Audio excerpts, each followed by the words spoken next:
Early childhood is just such a pressing need. The way I've always looked at it is that you don't get one back. You don't get two back. You don't get three back. And the longer that children go not hitting their developmental milestones, being emotionally supported, being securely attached, feeling like they belong, the longer we let that go, you don't get any of that back. So I think a lot of early childhood people work with that urgency. And I think we all can identify with this if you have children or if you don't, if you have grandchildren, if you don't. We're trying to be upstream. Let's make sure that 1-year-olds are secure.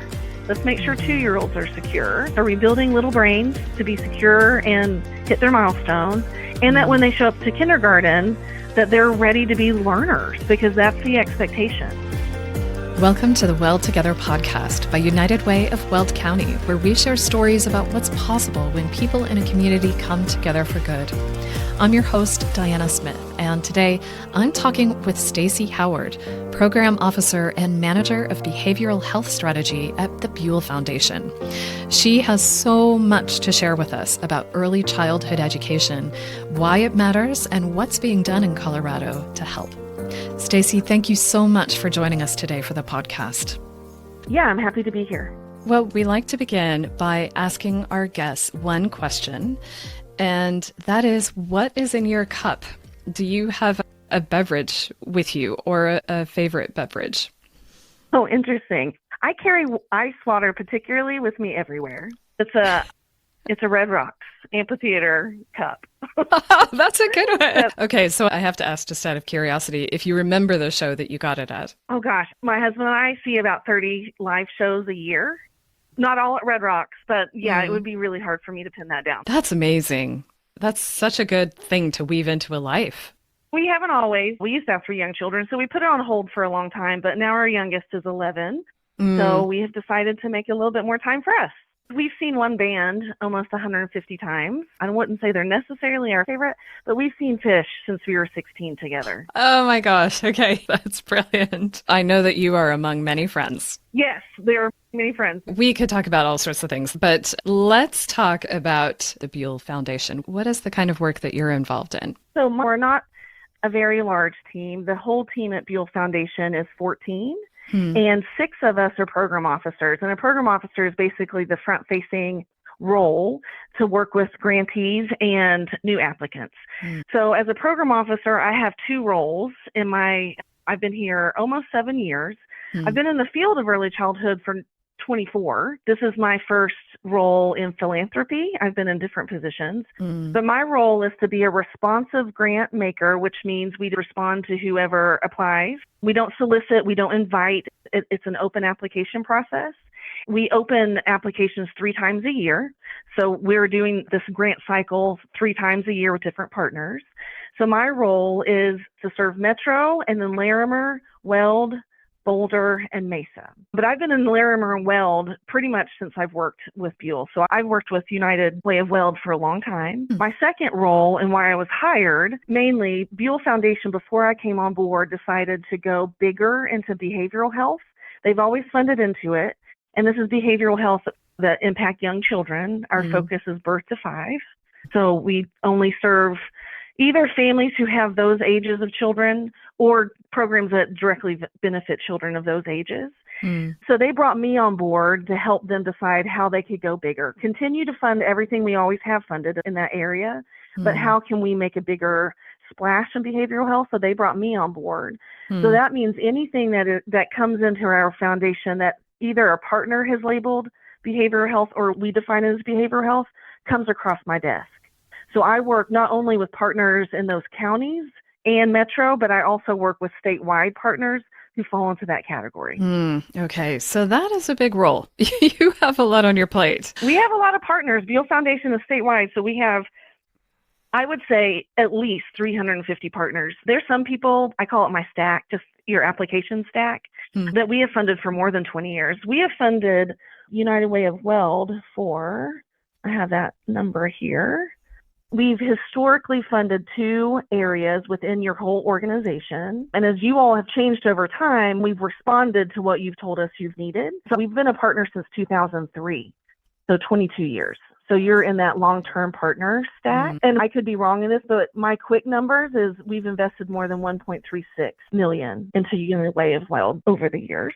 So that's Buell's goal in a lot of ways. And we are responsive. So instead of being stuck doing the one thing all the time, our nonprofits, especially in early childhood, are constantly changing because families are constantly changing. So we've made a window to say, hey, Buell, you used to fund United Way of Weld County for A, B, and C, but this year it'd be important if we added D. One of the programs that we currently fund that we haven't historically funded is PASO. And we started funding that about 10 years ago. And then we started funding the Early Childhood Council that is housed within your organization starting in 2018. So again, just shows you where Buell is flexible and really open to being responsive, especially knowing that 60% of our funding is going outside of Metro. We understand fully that if we're not funding a type of service, then that service wouldn't even happen in the community. Right. In some communities, that's not true. Like we're a part of making that program happen, but in some smaller communities, if it weren't for Buell, it wouldn't happen. So we take that very seriously. Yeah. Yes. Buell's contribution to Colorado statewide is absolutely remarkable. And I do want to talk a little bit more about that. First, I also wanted to ask you, because I know that you have a long history working within these arenas of sociology, early childhood, prevention and training and education. I mean, you have such a long history in this field yourself. You have a bachelor's degree in sociology. You've got 2 graduate degrees, a master's and a doctorate. You have been involved in this work across Florida and Colorado for so many years now. And I'm curious for you personally, if I may ask, I'm just curious, what drew you into doing this kind of work? Interesting. That's a good question. So I am from Eastern Kentucky and did my undergraduate at University of Louisville. And yes, it's Louisville. I was about to say, you say it properly. It's not Louisville. So after undergrad, I knew I wanted to pursue higher degrees. So I ended up at Florida State University. And you can imagine that is a whole big world compared to where I came from. So I show up for the fall semester for my master's, and 3 months later, the dean is recommending me for a job. I was like, if the dean is recommending me, I have to figure this out. So I actually got brought into the world of early childhood systems level from like day one. So I was like 21. So it was really interesting. At a very young age, I watched how a nonprofit was started with one person and ended up being a 5-person team. And then I was recruited from that position into a state level nonprofit that was receiving a lot of money from the state office of early childhood to do quality improvement work across the state. So my work in Florida was across all 67 counties. So really very early in my career, I was working at these systems need to work for all families. These systems need to work for all children. We need to make sure that as many parents that need access to childcare can get it, they can afford it, and when they find it, it's quality. So that's really been the focus. That's the core of early childhood. A, do parents have access? And we know that parents choose childcare for 2 reasons only, and this has been historically documented. You pick it for convenience and cost. So is it either close to your work or close to home or somewhere convenient in between? So then the second thing is after you have access to it, can you afford it? And that's a lot of the programs that the council kind of monitors and makes sure works for families. And then again, once children are there, are they receiving a quality learning environment? So regardless of where you kind of work in the system, it's really those 3 prongs that the council is paying attention to locally. And then the system of councils in Colorado are lifting together. How did you come to work at the Buell Foundation? So that's interesting. So I had 3 boys in Florida and decided it was just time to go. Florida's 24/7. It just is. And I thrive there. But I knew having children that I just didn't want to miss that part. So that was the motivating part to move. So I did contract work for a long time. I worked with Denver Preschool Program. I worked with Early Milestones, Colorado, on special projects for some councils. And then just learned that contract work was great, but I would like to work on a team of people. Buell had decided to fund more into behavioral health, like I said. And I saw it advertised and was like, I've never been in philanthropy. This could be good. And I've been in the same role since then.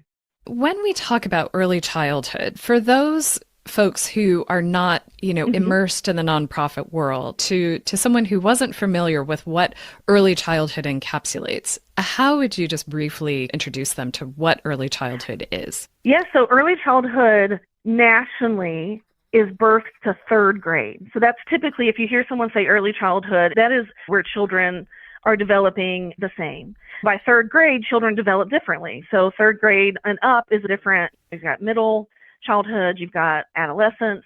So early childhood really is birth to third grade or 8. Buell's definition of this is birth to 5. And the reason that we describe it is that we're trying to impact and influence programs before children reach kindergarten.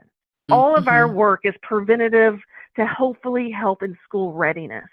So when a kindergartner shows up wherever they come from, right? They've been in childcare since they were 2 weeks old. They've been at home with mom since day one. They're with grandma 3 times a week. Regardless of where children come from to end up in kindergarten, we want them ready to learn. So what we support across the state, we sum it up to say, is it helping little ones be ready to enter kindergarten, ready to learn? Like my little guys were in childcare from, I was a working mom. So at 3 months old, all of my guys were in licensed childcare settings because both my husband and I worked.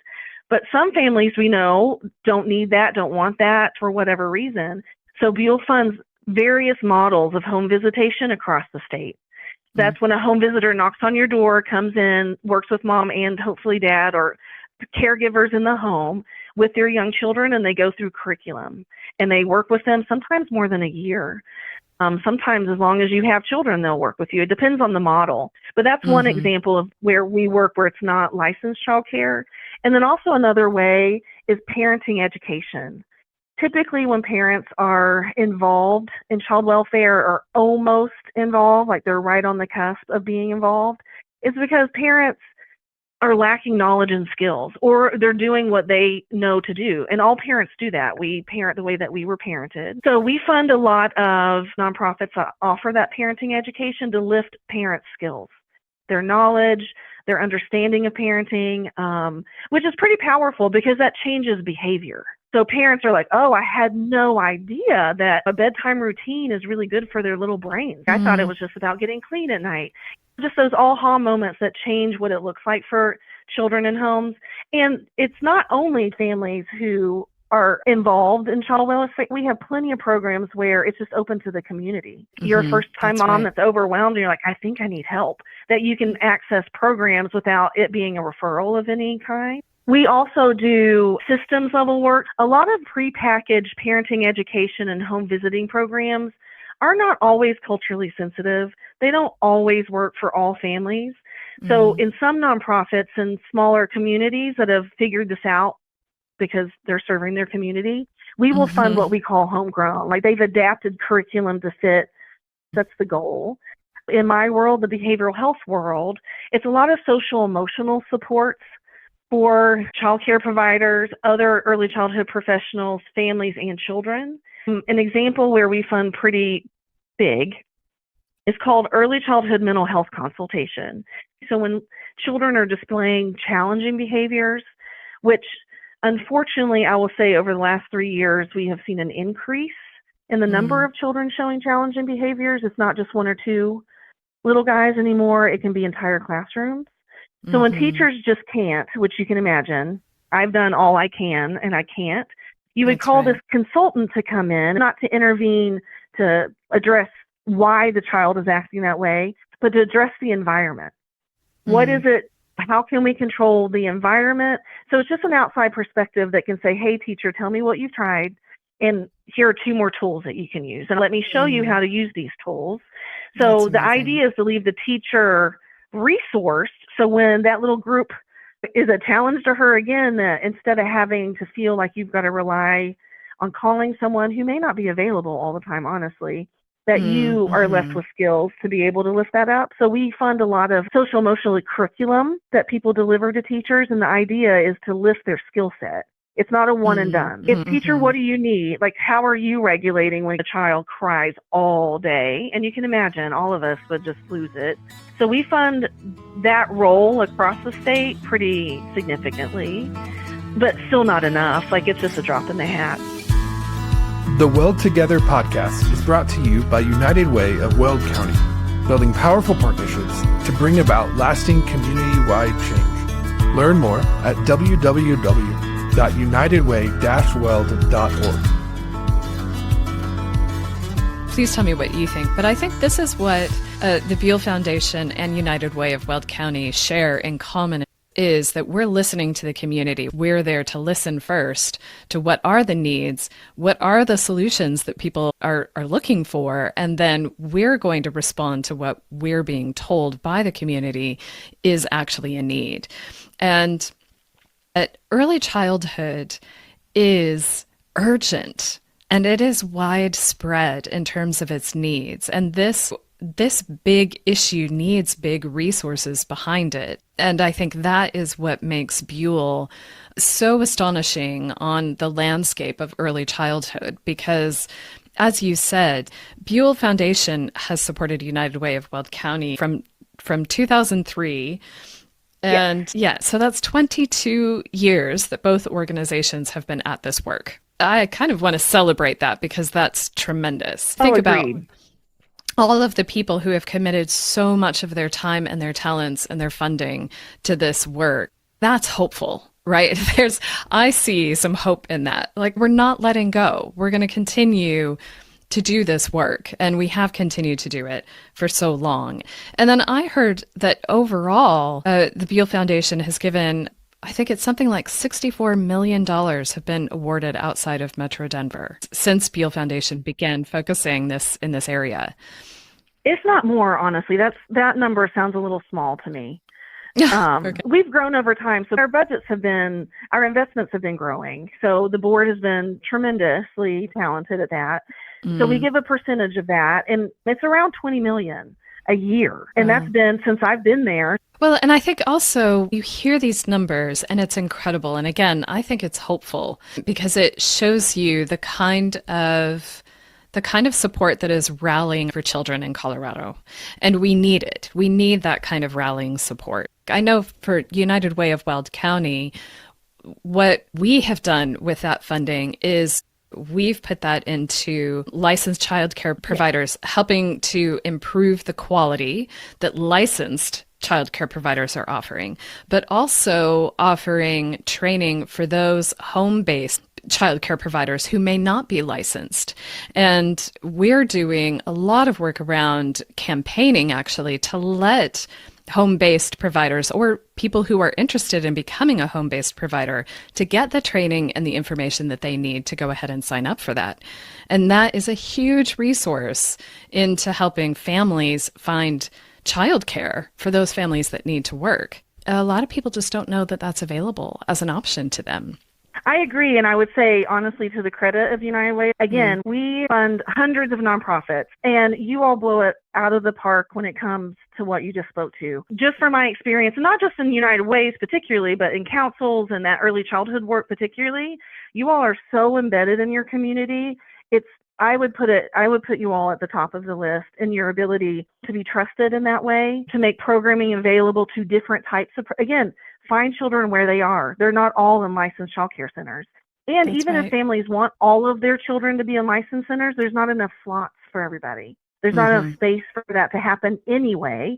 So I think your organization has been wonderful to accept that and to listen, and it's proven successful. You're getting folks higher quality. Their knowledge is up. The more you know, the better. And I just think your team that is in charge of early childhood, any kind of type of programming that you all offer are just really excellent in that way. I say that from experience. I say that from talking to other teams and watching your team work, that there's just such passion and commitment there.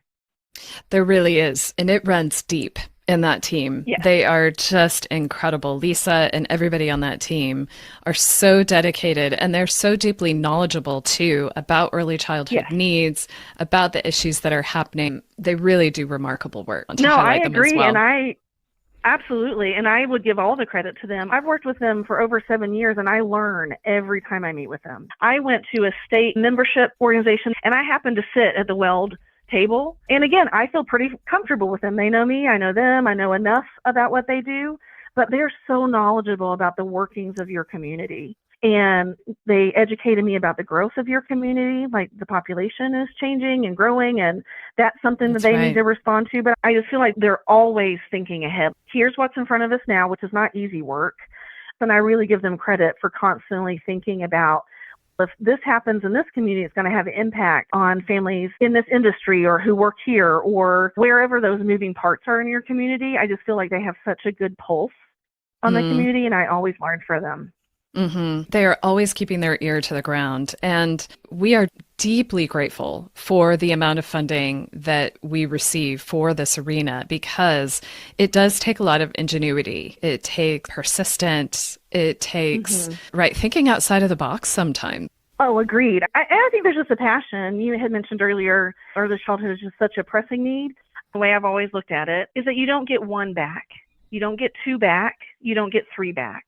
And the longer that children go not hitting their developmental milestones, being emotionally supported, being securely attached, feeling like they belong, the longer we let that go, you don't get any of that back. So I think a lot of early childhood people work with that urgency. And I think we all can identify with this, if you have children or if you don't, if you have grandchildren, if you don't. If children aren't reading by third grade, even not like an excellent reader, just can you read? Can you get a basic sense of reading to learn? You never get that.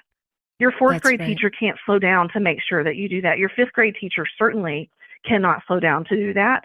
So I think it's that urgency. And the little guys that are showing up in third grade that can't read have had something not happen for them. Something has not been there for them. And that's a whole universe of things that you can think of. Buell has recognized that. It's really to Mr. Dan Ritchie's vision. Mr. Buell passed away without any kind of definition of what he wanted his funding to go to. He turned to his friend, Mr. Ritchie, and said, Dan, give it to the most pressing need of the time, which means that Buell could change that every year. But what they decided to do in 1995 was that early childhood, if you don't do it right, you don't get it back. So Buell has stayed in early childhood because of that urgency. And some of the idea behind it is in prevention work, there's no funding.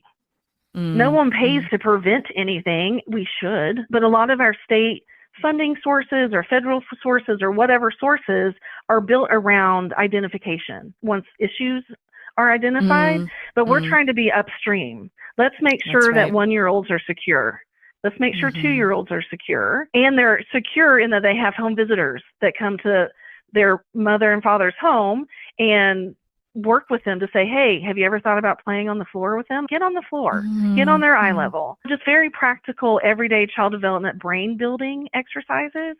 So that's where we think about school readiness. Are we building little brains to be secure and hit their milestones? And that when they show up to kindergarten, that they're ready to be learners, because that's the expectation. But yeah, I do think that it's an urgency that fuels a lot of early childhood folks. And you'll see too, many of us have had plenty of chances to apply our skills to other fields, and we don't. We stay. We may not stay in the same role, but we stay. And I think it's just that commitment to, like, to your point about it takes a lot of voice, it takes a lot of awareness. And children, unfortunately, just fall to the bottom of the list sometimes. So if you don't have a voice to give the little guys that don't have voices, then it goes unheard. So I just think that collective effort really goes a long way. Yeah, absolutely. And that's what I was thinking too, as you've been sharing, is that this is one of the strengths and one of the irreplaceable roles, actually, that nonprofits play within governments and policies and systemic level care. For residents, for citizens, for all of us, nonprofits, because they are so close to the actual needs of what's happening, can actually speak to what's happening in a way that government can't always. And they can raise the issues that government may not be able to see because the government just isn't there. They're not there on the ground where the nonprofits are. We are so dedicated not just to managing early childhood hurdles in Weld County. We're really dedicated to solving it. Agreed. We're in the long game, because we believe that we can actually get ahead of this and we can actually put the right things in place to solve it. And this is why we need nonprofit voices, because children are not going to be able to voice this. Families are not going to have time to voice these needs. And this is why we need nonprofits who are doing it and why we need funding to support this work. Agreed. And I feel very humble in this role. Again, working in early childhood, you got to be a scrapper. I've always said that. Like, you've got to, and scrappers are tough, right? We'll take what we can get. Like, that's not exactly what we wanted, but we'll take it. And you're just constantly wanting to put more into the system because children need more. But I am just very humbled in this role that every time we get new, again, I call them stacks, get new applications in. And again, we get about 150 each grant cycle, so it's not small, that we learn every time that we meet with our partners. We just do. And I hope in the future that Buell moves more into the role of using that knowledge to really become a bigger part in that advocacy piece that you mentioned earlier. It's not that we haven't done it, but there's always room to do more. So I'm hopeful that we can use the knowledge, the collective knowledge that we have from our partners to push state policy when we need to advocate to business leaders why this is important, to be a voice, a bigger voice. But really, we learn so much from our partners that we really go into our site visits to say, oh my gosh, tell me what I don't know. Like, you all are just achieving so much and making, again, and to your point about you see this as solvable, that is really true. And it's evidenced by programs that your organization has set into place. Graduating more unlicensed providers, they don't have to be licensed. Like, parents make that choice. That's totally fine. And they have quality care. But everyone can benefit having their knowledge lifted up or being informed or understand what's changing in the rating system or to be coached. No one's going to say no to a coach. To have another helpful person there with you with young children, no one's going to say no to that. So I would say that's already been proven and that you are solving. It's just the issue is just bigger, unfortunately. See what I'm saying? Like, you're solving for it, but to ultimately solve for it, we've got a lot more advocating to do. If there was one thing that you wish everyone knew about early childhood, I'm curious, what one thing would you wish that everyone knew about early childhood and the challenges that we're facing there? Yeah, I would answer in two ways.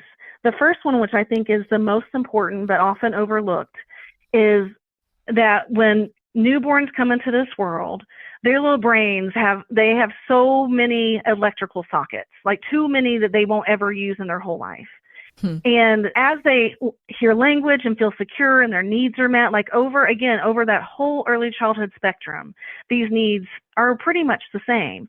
Babies feel, babies are scared, babies have emotion. Like, a lot of folks, right? Babies don't have mental health. If they're left crying in a crib for longer than they need to be, they absolutely do. So as children grow and have experiences, positive experiences, they keep those electrical sockets. Young children do not have positive experiences. They're not secure. There's inconsistency in their worlds. There's a lack of communication. There's a lack of being connected. Those sockets start to disappear, and you never get those back.